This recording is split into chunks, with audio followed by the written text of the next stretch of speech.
South Korea's last president and its most powerful man are behind bars awaiting trial, caught up in a corruption scandal that has exposed collusion between the country's business and political elite. The detention of former President Park Geun-hye and Samsung de facto head Lee Jae-yong for their alleged roles in a sprawling corruption saga have captivated the nation. After initial embarrassment over the revelations of cult links, backroom deals and cronyism, South Koreans have turned the crisis on its head.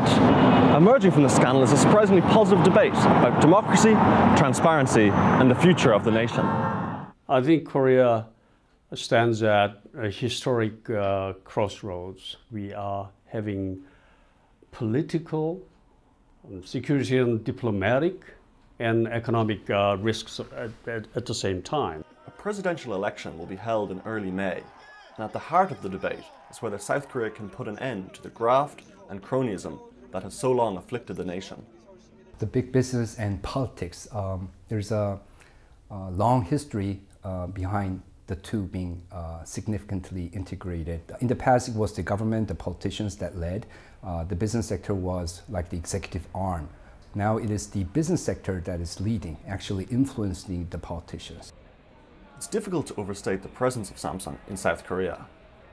The core Samsung electronics company that makes mobile phones, semiconductors and home appliances accounts for more than 20% of the main board of the Korean Stock Exchange. No wonder Korea is sometimes called the Samsung Republic. Korean government went on an international relations trip, IR trip. And when asked by the reporters or the investors, this government official said, Samsung is Korea, Korea is Samsung. The sprawling conglomerate is sometimes likened to the nation's feudal empires, with Mr. Lee cast as the crown prince.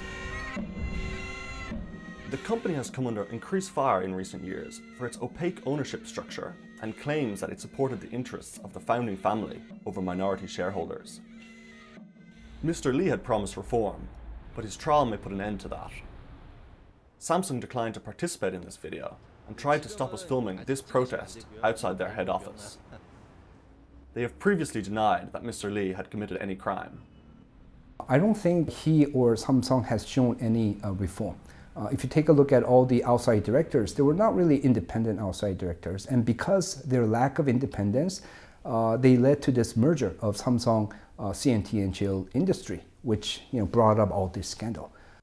The leading candidates to become the country's next president have vowed to end the use of presidential pardons for corrupt executives, a pledge that will be put to the test if Mr. Lee is found guilty. But not everyone wants to change the way Korea is run, seeing only the success that strongman leadership had in turning South Korea from a poor backwater into a thriving modern economy. This encampment outside Seoul City Hall is manned 24 hours a day by right-wing supporters of the former president, angry at the way she was removed from office in what they see as a liberal conspiracy. 예, 참석한 동기는 우리 박근혜 대통령이 역대 대통령 중에서는 아마 가장 깨끗한 대통령입니다.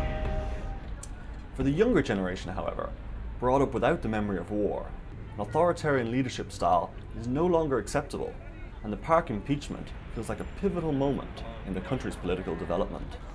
For a while, the Korean people were politically depressed. It seemed like nobody is listening to you. But having this process and having impeached the President Park Geun-hye and also even arrested her, that actually restored the confidence in our system and in the government, in politics, and that is really important. Winter has just ended in South Korea. Now spring has arrived and many South Koreans, especially the young, are hoping that change is going to bloom. Bryan Harris, Financial Times, Seoul.